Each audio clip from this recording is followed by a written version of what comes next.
Hello guys, and welcome back to my channel. I hope you've been happy, amazing and positive. Now today, I have such an intense true crime case. It's one of those cases where even days after you're still wondering why. It's one of those cases that you just want to hop on the internet and research more about it. This case has so many details, so many little bits of information that I can't possibly fit all of it in one video, but I'm going to give you the majority of what I found, and especially the very, very important details that go along with it. This case happened quite a while ago. It happened in 1976. So that's like 40 something odd years ago. And it involves a lot of mystery, a lot of questions, and I just encourage you to really sit down and just really listen to everything in this case. Today I'm going to talk about a man called Bradford Bishop, who was the killer of his wife, his 3 kids and his mother. But before I started, I wanted to give my usual disclaimer. Every bit of information that I found that I'm going to be talking about in this video, I have researched on the internet. While I do understand that sometimes a lot of the information cannot be correct, I've done my best to compile all pieces of information together to present to you in this video. My purpose of this video is to create domestic violence awareness and purely for educational purposes. And also another disclaimer that this case does involve a lot of gruesome information that is not for the faint of heart. So if this is not your thing, please click out of this video. I have so many other light-hearted content that you could watch. Bradford Bishop was born in California, United States of America. His birthday was 1st of August 1936. Bradford grew up to be 6'1", and he had brown hair and brown eyes. Bradford Bishop was the only child in his family. He was quite close to his mother. Bradford was described as being very, very intense, self-absorbed, and quite an angry person. He would literally argue with anyone. Like if someone's overstepped what he thought was a boundary, he would be ready to fight. He even had quite violent outbursts. It was never confirmed whether he was violent towards his wife Annette, but his co-workers described him as having quite a few violent outbreaks, and he was just a ticking time bomb. No one really knew when he was going to snap. He just snapped. Bishop loved to read, he loved to write, and he kept some diaries which, when later found, they were quite dark in nature. He would talk about a lot of things going on in his head. He would talk about things that he never really spoke about in person. He never told anyone. And through these diary entries, you quickly realize that he was quite a dark person. He would get in these very, very dark moods, and I don't think many people were aware of that. Bradford was a very well-educated man. He loved to study. He loved to be informative. He went to Yale University and got a science degree, along with quite a few other degrees. There are a couple other colleges and universities he went to, but it's not quite clear exactly which ones. He spoke 5 different languages, which included Italian, Spanish, French, English, and Serbio-Croatian. He also had a master's in Italian. So it goes to show how fluent this man would have been. Like, I reckon if an Italian person was talking to him, they would have 100% thought he was Italian, because he was so fluent. He graduated Yale University in 1959 and went ahead and married his high school sweetheart, Annette Ways. He wanted to start a brand new life with her because he really thought he was going to be very, very successful. He was the kind of guy that liked to show his wealth, his intelligence, and just show to people that he's making it in life. He later on went and had 3 boys with Annette. The oldest was William, then Branton, then Jeffrey. They lived in a beautiful suburb in northwest Washington, D.C. They lived in a really beautiful home.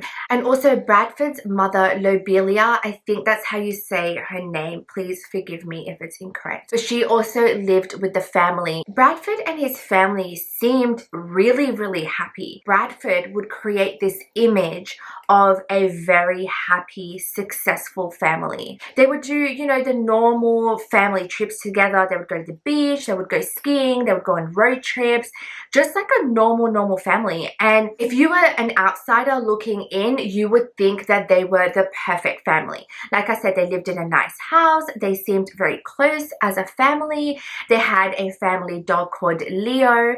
It was just the American dream. Little did anyone know that there was a lot of things going on that nobody knew about. Bradford was very good at keeping up a facade. He was really good at hiding things. He wanted to be known as the better person. He was on top of everyone else, better than everyone else, earned more than everyone else, and had this perfect lifestyle. Little did anyone know that his mother was funding quite a lot of his lifestyle. And very quickly, his mother started to run out of money because she was literally giving all of her money to her son. He said in one of his diary entries that he was going to make it by 50 years old. He was going to be one of the most successful people in his job. He slowly started to realize that his success was taking a lot longer than anticipated. He started realizing that a lot of things that he hoped was going to happen wasn't happening quick enough.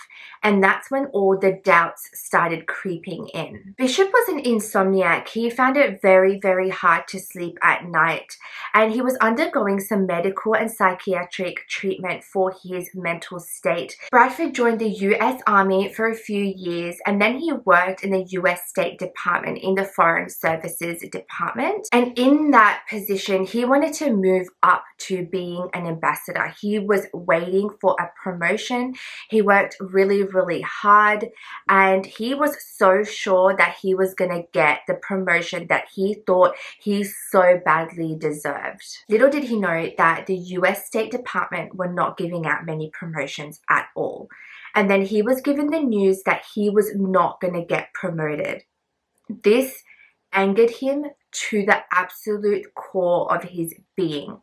He believed he deserved that role so much, and he saw red. He was furious. He kept saying that he had worked so hard, that he deserved it. It wasn't that the US State Department weren't giving it to particularly him. It was just that they were not giving out many promotions in general. And one of his colleagues even said, you know, it's okay, Bradford, like, I didn't get a promotion either. And he said, well, pretty sure I deserved it more than you. Said this to the guy's face, and Bradford just didn't care about anyone's feelings. Like, he believed he needed to be right at the top, and he didn't care who he had to push down to get there. He truly believed that he was the only person that worked as hard as he did, and if it was anyone to get that ambassador position, it was him. Some colleagues actually mentioned Bradford would actually complain that his mother and his wife would often say that, you know, he was at a dead-end job, he was washed up, he wasn't providing the financial security to his family, and just kept saying things like that to him. I just feel like, you know, Bradford would have made a lot of promises to his family and realized he couldn't deliver. And through this, Bradford started thinking of his family as a huge financial burden. He just thought that he could live a more free life without them. Rather than just leaving them, he could have just left without saying anything. He could have let them live. He decided to do the most brutal thing that you could ever possibly do. On March 1st, 1976, Bradford was 39 at the time. He learned that he was not going to get the promotion that he so badly wanted, and this angered him. Like I said before, it added an immense amount of fuel to his fire. He was on a rage, and he was ready to go on a rampage to get rid of what he thought was his burden to live a free life. Bradford told his secretary that he wasn't feeling very well and that he was going to leave work early and he was going to be back the next day. Everyone just assumed that he was going to go home, but he didn't. He drove to a mall called Montgomery Mall, which was a 35-minute drive away from his work. He went to this mall and purchased a hammer, a shovel, a pitchfork, and a gas can. He went to a nearby gas station and filled up the gas can with some gas. And then he drove to his bank and withdrew a couple of $100. It is reported that he returned home at around 7:30 to 8 p.m.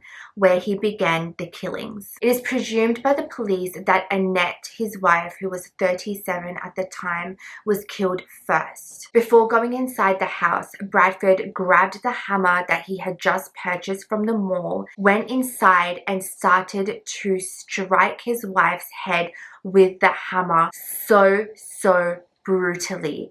It is said that she was on the floor reading a book when he just approached her and killed her. After killing his wife, Bradford went to his son's room with the same mission to kill. Brenton, who was 10, and Jeffrey, who was 5, slept in one room together on a bunk bed. William, who was 14, slept in a different room. Bradford went into Brenton and Jeffrey's room and killed them with the same hammer that he killed his wife with. Then he went to William's room and did the same thing. Bradford's mother was on a walk with the family dog Leo, and when she came back, it shows through the directions of the blood splatter that he then went back to the front of the house when his mother came home and beat her with the hammer pretty much as soon as she entered the door. Bradford then got all the bodies and put him in the back of his station wagon. Then he grabbed the family dog and all of his tools, put them in the car, and drove 6 to 8 hours away from where his house was. He went in the middle of the night to a rural state forest in North Carolina. This town where the state forest is such a small town. People only usually go there for a specific reason. If you don't really have a reason, you don't really go there. Unless you live there or unless you know someone that lives there and you're visiting them, no one really went there. When he reached the state forest, by this time it was very early hours of the morning. The sun still hadn't completely risen up. He found this very quiet road which he followed.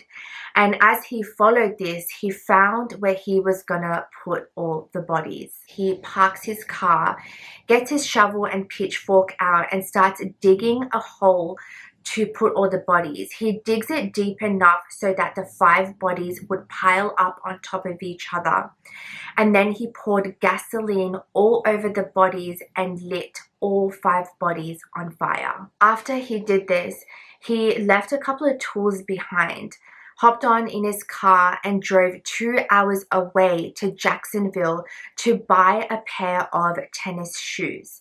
This is confirmed because someone from the store actually remembers seeing him, and his credit card transactions actually showed that he was at this store at this time.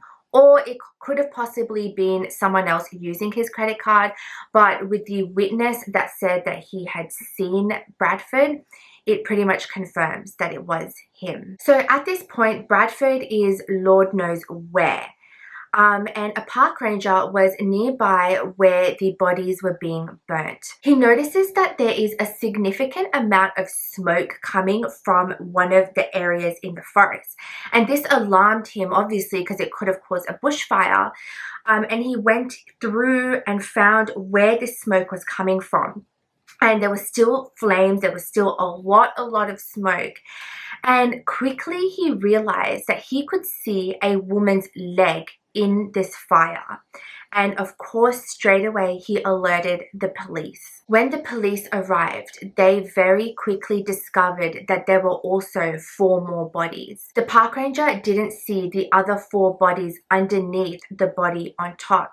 The only thing he saw was the leg of a woman, and that was it. He had no idea that there were more bodies in this pit. Police officers found the couple of tools that Bradford had left behind, and on the shovel it actually had a sticker on it that showed where he had purchased the shovel. And just remember, back then DNA fingerprinting was not a thing. DNA fingerprinting came out in 1984, so there was really no way that they could find out quick enough who this could be. And CCTV footage wasn't really a thing back then either, unless he had just forgotten the tools there, which seems a little unlikely because you would try to sort of grab everything that you could, because he was trying to get rid of all evidence possible. Police had a hard time trying to identify these bodies because they didn't know who they were. Like, there were no missing persons reports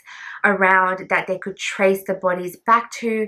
They were stuck. They had no idea who these people were. The park ranger believes that the police had just missed catching the killer because the flames were still quite high when he had found the bodies, and the tire track marks were still so prominent, so he knew that the killer had maybe just left. Neighbors of the Bishop family started to get quite concerned because they hadn't seen anyone in quite a while.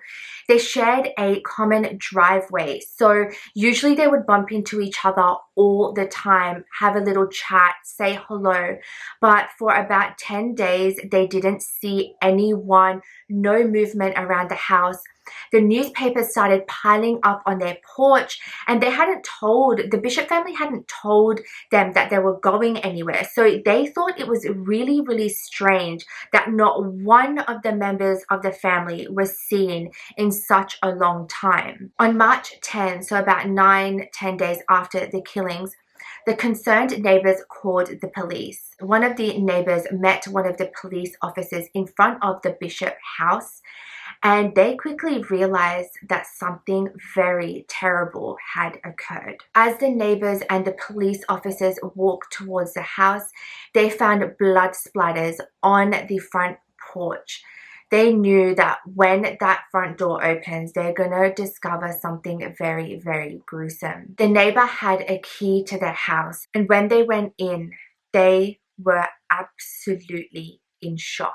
There were blood splatterings all over the walls and the floor, and as they went in, there was just blood everywhere. The police officer said that if you tried to put your hand on one of the walls or anywhere in the house, you would be putting your hands in blood. That is how much blood there was.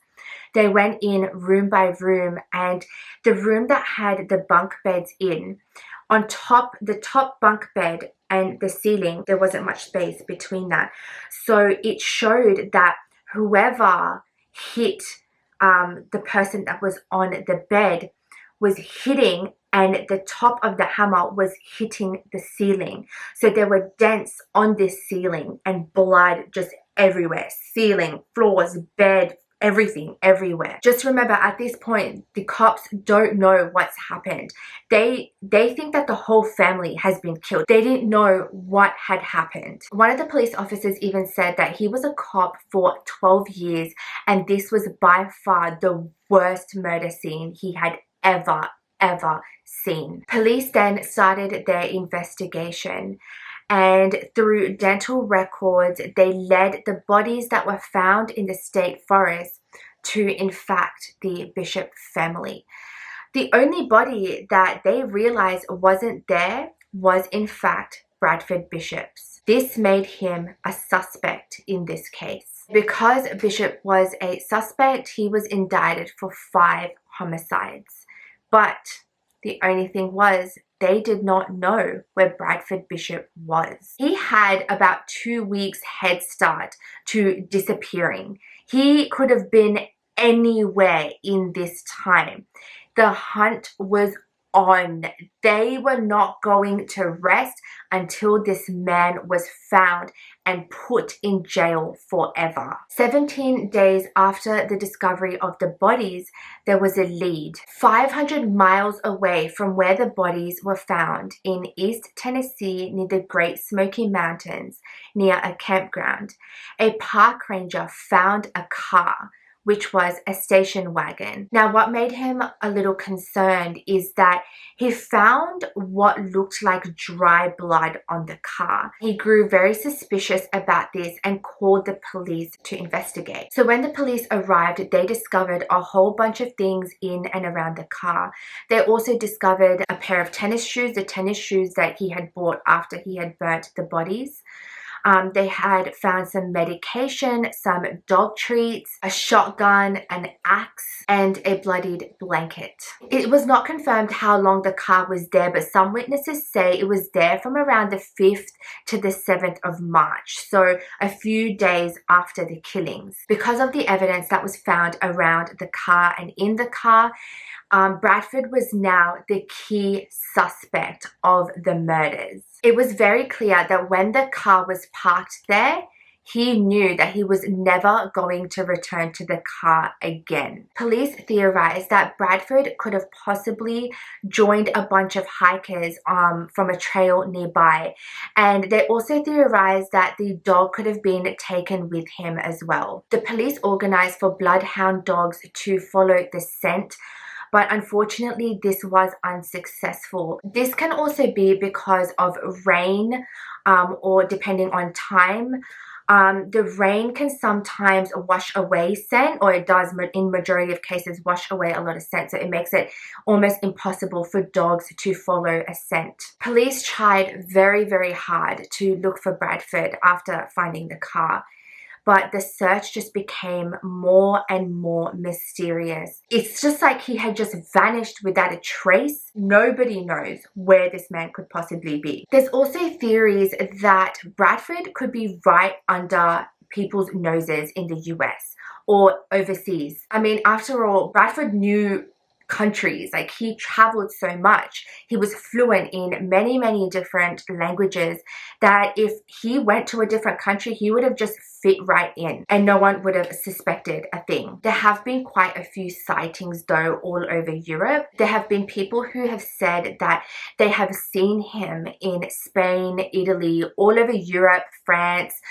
Germany, Sweden, Switzerland, Greece, England. Like, there's been so many sightings. A lady has said that she's seen him in a park in a couple of different occasions. Someone else said that Bishop was right in his street hopping into a car with a woman. There have been people who said that they've seen him with a dog, but none of these sightings have been confirmed. There was one sighting that could have possibly cracked this case. In 1978 in Sorrento, Italy, Roy, one of Bradford Bishop's ex-co-workers, was in a public bathroom, and something told Roy to look to the left, and in came a man that resembled Bradford Bishop almost 100%. Roy said that this man had a beard and had quite a grubby look, but Roy said also that he managed to like take away the beard that this man had and all the clothes, you know, that this man was wearing, and he saw Bradford. Like, he saw him. He knew that this was Bradford. There was almost no doubt in his mind. Like, he was so certain. And impulsively, it sort of just came out of him, "You're Bradford Bishop, aren't you?" And this man, whether or not it was Bradford, started sort of panicking and trembling and shaking a little bit. He looked a little panicked. And he said, "Oh God, no," and sort of ran out of the bathroom. Roy was standing there in shock. This is the man that America is searching for. I don't know what happened after that. I don't know if Roy followed him. It was never really said. Investigators also found a letter that involved Bradford talking to a couple of hitmen. And in those letters, it confirmed that Bradford was trying to get his family killed by hitmen, but that never went about. In 1981 in Alabama, there was a hit and run accident, and police received a tip that this could well and truly be Bradford Bishop.